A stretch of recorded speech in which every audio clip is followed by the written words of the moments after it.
Hi, you're watching Sipping Off the Cuff on TequilaAficionado.com. That's a part of Tequila Aficionado Media.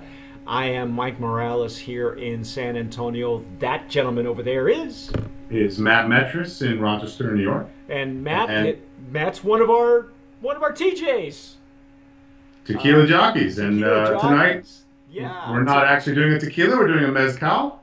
yeah. Oh, there you Brujo. go. Yeah, we're Mez- doing Brujo.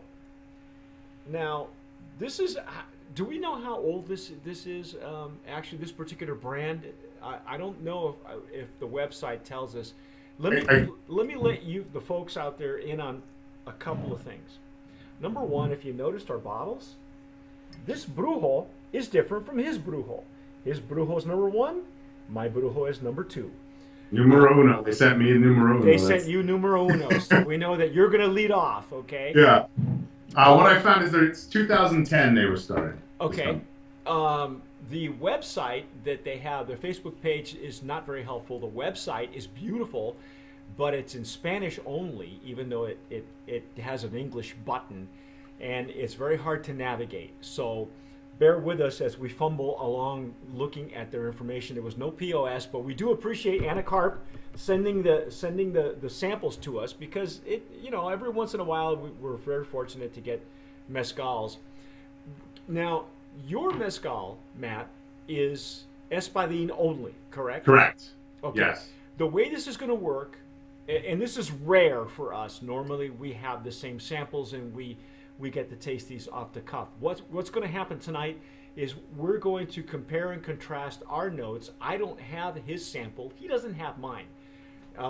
And for the sake of transparency, mine is a blend. It's a blend of Espadin and Barril, from what I can read here, and when I get to that point, I'll be more clear. And it's a Pechuga, so go figure. This is not only it's not only a blend, but it's also Pechuga. Now, and for again transparency, I've never had a Pechuga. I've never been able to get my hands on one, so I'm looking forward to that. And what's the standard process with a pechuga? There's a chicken carcass involved at some point in the distillation, correct? Yeah, but they'll tell me when I get to their website. They give you the actual what their process is. I don't want to flip between the card on the website for number one. Sure. Because it's in Spanish. That's the other thing too. And Matt doesn't read Spanish, but I do. So I will fill him in on the process. And you, Matt, are going to... What glass were you using tonight for this? I have the Rydell tequila glass. Okay. And you've Poured a already little bit poured more yourself a little bit. How does it Yep. look? What are we looking at? It's got a little bit of color to it. It's more silver looking in the bottle, but there's a little bit of shimmer around the edges. Okay. And it does have some legs on the side of the glass. I don't know how well you can see that there Okay. as I flip it around, but just a little tiny bit. But it is pretty transparent. Now you'll bear with me because I'll have to use my glasses, but my understanding is, according to the information I'm looking at, it's Espadin agave angustifolia, so they give you the name and the genus, actually. Mm-hmm. The plant is approximately 8 years old. The maestro mezcalero is Lucio Morales Lopez, and the type of oven. All this information is right there on the website. It's beautiful. It's really kind of neat because it does. We ask for POS on occasion, and very rarely do we have this much information on the website. But it says the type of cooking is cónico de tierra, so it is underground. That's how that's how it's baked and cooked. It is the way they macerate it. They use a taona de piedra tirada a caballo. So that means that it's pulled by a horse, and they're using a taona. And the type of wood that it is fermented in is madera de Sabino, which I believe Sabino is. I want to say it's pine. I could be wrong. So those are the basics that we're getting.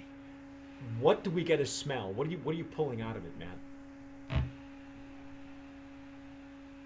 So, earthy agave is the first thing that hits you. It's pretty run-of-the-mill Espadin as far as what you would expect an Espadin mezcal to smell like. Okay. A little bit of earth, a little bit of smoke, but also some sweetness.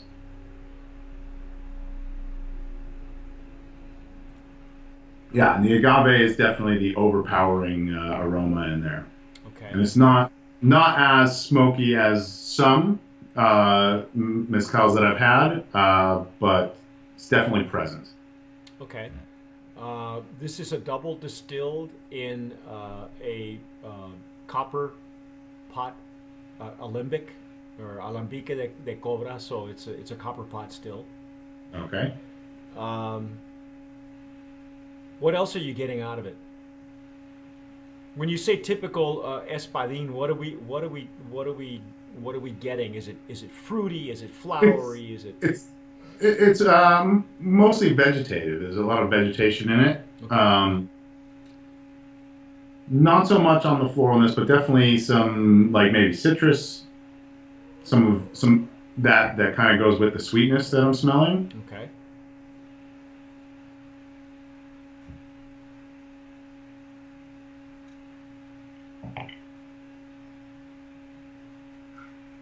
And the first sip, the sweetness is not present at all. The sweetness that's in the aroma is not present in the taste. There's definitely some pepper right on the front. Okay. A lot of that agave flavor, and then maybe almost like a licorice. Oh, really? Yeah. Okay. It definitely has some heat to it, but it's not overly smoky. Oh, excuse me. You can feel it resonate on the sides of your cheeks as it's in your mouth. It's hotter than a tequila, for example, but Okay. it's not overpowering with smoke or any of that sometimes is associated with a mezcal. This is at 46 ABV, so it is a higher proof than some of the ones that come in at 80 proof. This is a little higher, and the let's see what else. The information, if you've ever been on the Brujo website, it gives you the tasting notes as well. There are several fruits that they're mentioning. I don't want to lead any witnesses. I just want to know what it is that you're getting. Because everybody's going to be different. Sure. In your line of work, you've had mezcals before. Mm-hmm. I understand that Brujo is available on the East Coast. Yes. And in New York State. Do you carry this, by the way? We do not. They're with a distributor that we aren't currently buying anything from. Okay. One of the problems with the smaller distributors is they have these order minimums. So if you want one particular product, you have to buy a whole bunch of it and then try and sell it, or you have to buy a whole bunch of different stuff that you might not want just to meet their minimums. So the distributor that they're currently with, there's nothing that we have on our menu right now from them, although we do have an account with them. Okay. All right.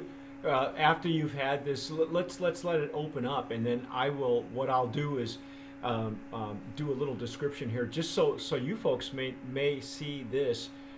It is very artisanal, the look and the website. I mean, they make a big deal about that. Obviously, it's if you can see, it's dipped in wax, so it is a natural cork. Also, I don't know if you can see Mm-hmm. that. It's you go in there with a knife and dipped in wax is it's neat. I like it because it really seals in flavor. There's minimal to no evaporation. I had mine delivered, in a warm spring day, and you've had yours. By the way, anybody who's following Matt on social media knows he was without power for a long time. He survived all kinds of bad weather, so he's had it in cold weather. Yeah.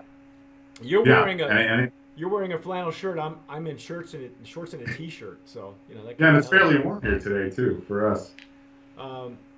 Now, let me say that on the back, just to read a couple of things. I don't think there's anything different on the back that isn't more elaborated on the website. The website, it really has full of information. It is artisanal, from what we know. But I think what I'm going to do now, Matt, I am going to get into the number 2, which is my bottle. Sure. And I'm not even sure. Let's see. Not even sure I can get into there because, as I said, the website is not very friendly. But we're gonna let's see if it'll. There we go. Please change. Thank you. No, it's not gonna do it for me. I want to read you the note. Like I say, the website is very it's very complete, but it's not very user friendly. So yeah, the information I want to get to it won't allow me. So bear with me as I fumble through their website. They have pictures of their master distillers also. Let's see, Brujería Descubre. There we go. Espadin. Because I was able to get into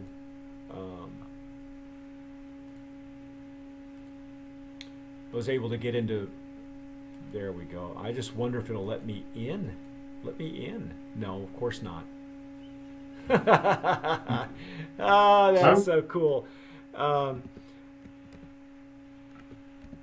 got the card for yours up on my computer, though. Do you? Okay. Yeah, well, if you have that, then I'm glad one of us does. As I said, the website is not very user-friendly.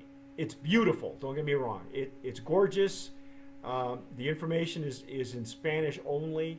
I'm not sure how we can how I can get into these bottles. Let's see. Yeah. Oh, there we go. Okay. There I go. Tell me I'm in.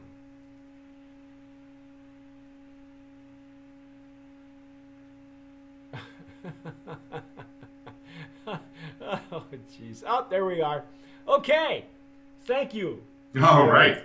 By the way, if you're looking at this on your phone, don't do it.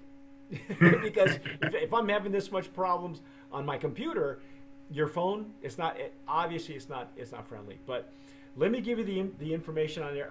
First of all, I'm gonna pour a little bit in my glass, and just for the sake of transparency, I am not going to use a riedel. In the past, we had clay copitas. We've had these from our friends at Gracias a Dios Mezcal. It's like a little jarrito. Okay, and this one's got a little hole in it, I think. Also in gourds, which are kind of fun. And we've had these from our friends at Sombra, and also they come in larger sizes. I think there's nothing like drinking it out of a nice gourd. But for the sake of the tasting, I'm going to use, this has been one of my favorite Glencairns, and this is a blended blended Canadian whiskey glass. Okay, and I find that for mezcals, it's really neat because I don't need to use a whole lot. You see, it's got a nice big opening. Mm-hmm. The color, if you can see it from here, my lighting isn't the greatest. It is a kind of a pale amber color. Okay, now the information that I see right here is that the plant there, it's a blend. It's a medley blend. 80% Espadin, 20% Barril, which is Karwinski, And if you've ever had Karwinski, you love it. I mean, it's one of our favorites here. And it's huge too. It's a huge agave, right? Yes. Yeah. So technically, I guess you would call this a medley. Wow. Now, see, I'm getting some more of the smokiness. Okay. The age of the barril is 10 years. The age of the Espadin is 8 years. Okay. Your maestro mezcalero is Pablo Vasquez, and it is again underground baked. Taona, shredded by horse-drawn Taona, double distilled in copper pot stills, and se realiza con corazones pechugas de maguey cocido. Este proceso impregna el color ámbar y notas dulces del elixir. Okay, so there are some corazones, I think that's the word I'm looking at, corazones pechugas de maguey cocido. So, and not only is it in Spanish, it's also in cursive on the website. Yeah, it's in cursive. So, you know, I'm just gonna go with my senses, folks. That's all we got here, man. Now, see, I love the nose on this. I do get some fruit. I do get some smoke. Probably more smokiness than maybe you did in the Espadin. It does have that traditional smell. It feels very traditional, very artisanal. I don't want to confuse things because traditional and artisanal are two separate things now. Now with the new normas, smells industrial. No, it doesn't. It smells very, very artisanal. Like I say, I don't need a whole lot, but boy, it's got a beautiful nose. I'm getting earth. I'm getting plant. When they say Pechuga, I'm a little confused because I'm not really sure that they're using. They say they're using hearts. It doesn't necessarily tell me they're using chicken hearts or chicken. You know, Pechuga technically means a chicken breast. Okay, so I'm going to assume that they're using some sort of breast. You know, what they're calling corazones, at least that's what it looks like here in the cursive. They have in parentheses Pechuga. But I'm looking at this it says corazones. You know, it's Corazones. De maguey cocido. Okay, este proceso impregna el color ámbar y notas dulces de elixir. So it isn't aged, in other words. So the aging, the color you see is from the Pechuga that they're using. Okay. I'm going to assume that I'm getting that they're using some sort of chicken breast or some sort of sometimes they call it Pechuga that they've used fruit with instead of the chicken breast. So it says it's herbal, it's citrus, mint.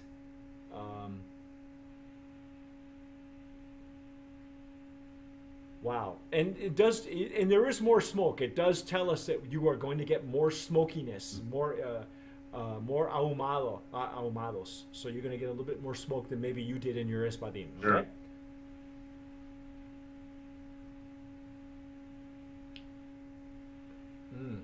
Oh wow. Wow. Oh wow. Okay, on retronasal, there's even more smokiness. There's that wet cement, probably coming from the Taona, and it's just, again, it's at 46 ABV, so it's fairly higher proof. It's completely artisanal. You can pour this in a clay copita if you wanted to. You could pour it in a gourd, and it would not lose or be influenced by whatever vessel that you put it in. Wow. The legs and tiers are beautiful. I don't know if you can see that from here. I know my lighting's not the greatest here. Oh, definitely. I love it. It's really, really good. Now Matt, you've had other mezcals and you've had them at higher ABVs. How would you compare this one to the ones that you have where you work? And why don't you tell people where you also work? Yeah, I'm at Selena's Mexican restaurant in Rochester, New York. Okay. And you're the bar manager, spirits buyer, all that. Okay. Yep. So comparatively speaking to the stuff that you have, in inventory, how would you rate this? At least your number one, your Espadin. As far as the proof goes, or just overall? Overall, I mean, is this something enjoyable? Something that something absolutely. You'd be happy to serve. Yeah, I think it would. Yeah, absolutely. It's a good.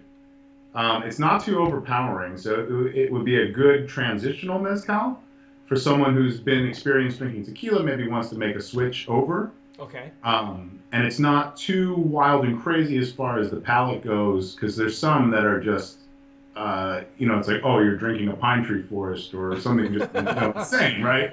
And this is not. This is very palatable.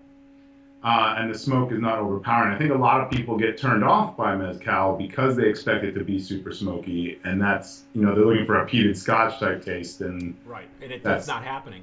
Right, exactly. No, this is, now that it's opening up, oh my, that's beautiful. Mm-hmm. This is really something. I don't know if you're getting, because you're using a much narrower glass that's traditionally for tequila. Sure. But now that it's opening up, are you getting any more of the aromas and the flavors? Because it's really beginning to open up and sing for me now. Yeah, I'm getting some interesting, like almost a carameliness, and for an unaged, that's not super expected. Wow.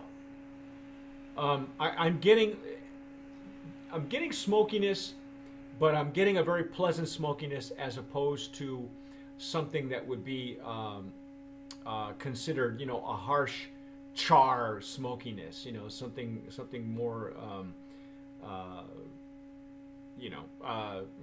something a little bit more offensive, I guess, or stronger.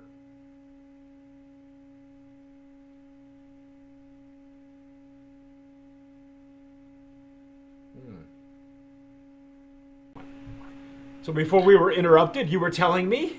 So yeah, there's some almost caramelness to it, and that's not something I would expect from Hoven, not being aged at all. And maybe some like cinnamon notes to it too. See, the thing with this one is, as it opens up now, I'm getting a lot more smokiness. It's not the offensive smokiness that some people are probably getting, bracing themselves for. It's not very aggressive, and it's not something you have to brace yourself with. Right. I think that for me, I would have to spend a lot more time with this particular brand, with Brujo.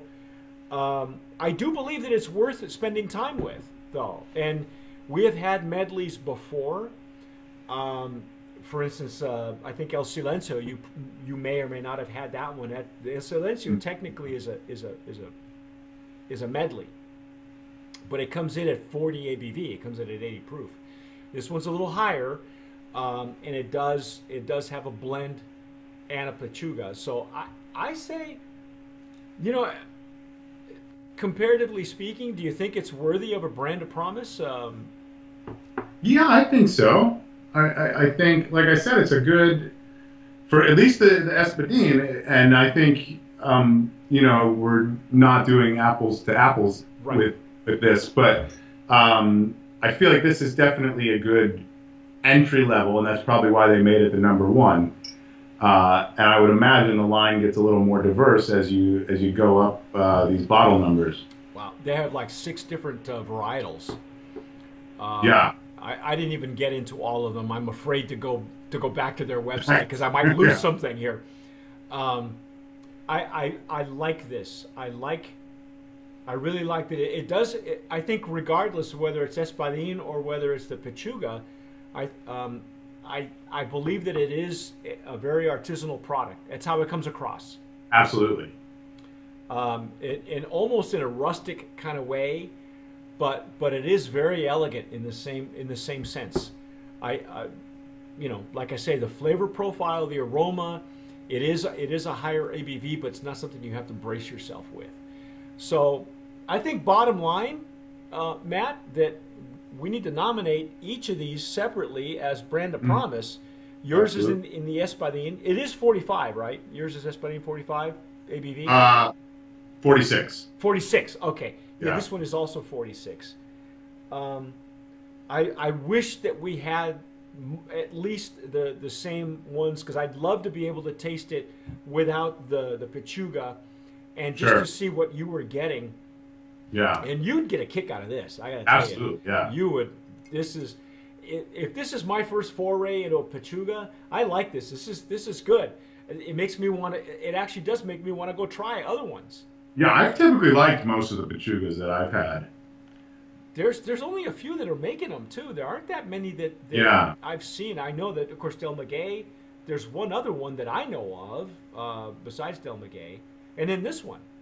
Yeah, I've seen a couple more, I think, but I can't remember the brands off the top of my head. It was late into a tasting with the big lineup, you know. Yeah, oh yeah. Notes get a little sketchy at that point. Well, when you go to the mezcal tasting, is really different from a tequila tasting because you don't need a whole lot of mezcal to get the message. Oh yeah. But they typically they're much more agave forward, and they come right up to talk to you. You don't have to hide it. You don't have to. Hey, Matt, I think we've dissected this one pretty well. Again, our thanks to Anna Karp from Brujo for at least getting us samples. I think we really appreciate it. I'm surprised too, Matt, that they don't have these in smaller portions. Like for instance, Scorpion has the smaller, the 200 milliliters. Mm-hmm. I believe Oaxaca has their separate in smaller bottles, and I think they would do well with this, because you really don't need a whole lot at a higher ABV to get a variety pack like that. Yeah, and it seems like it's as far as mezcals go, the pricing is not out of the. It's pretty affordable. What's the price? Yeah, I was going to ask you, what's it going for in New York? So I haven't seen it retail, but the wholesale price is $37 on number one. Yeah. Really? And yours is $42. That's still not bad. Yeah, absolutely. Wow. Well, congratulations to these guys. Thanks for Brujo Mezcal and for getting two of their six to us. And that's our take on Brujo Mezcal. Brand of Promise nominee, I believe, in Mezcal and the Espadin, and also medley. I think Espadin and Barril and Pechuga. We'll just lump it all together there, like we have a Pechuga category. Yeah, you know what? We are always looking for new categories. We're always looking, because this, you know as well as I do, that this mezcal category is just burgeoning. It's just exploding everywhere, and Absolutely. when you least expect it, you see something new. We've been approached. Last year was great. Our brands of promise. We had Raicilla, we had Mezcal, we had Sotol. We're all about the agave spirit in general. Oh, and we had agave spirit this year also. So yeah, the more of these, the better. The more we can express to people what there is out there in separate parts of the country as well. So congratulations to these guys for their Brand of Promise nomination. I am Mike Morales here in San Antonio. And I'm Matt Metris in Rochester, New York. Hey, and that's our take on Brujo. You've been watching Sipping Off the Cuff on TequilaAficionado.com and Tequila Aficionado Media. That's our TJ out in Rochester. If you like what Brujo and you've had it before, please subscribe to the YouTube channel down below. Pick that red button. You can follow Matt on Facebook. You can follow him on Twitter. The guy's everywhere. And when this comes out, you'll be able to also follow him on the YouTube channel. So tell us what you think. Write down in the comments down below. And as always, as we like to say here at Tequila Aficionado, tomar sabiamente.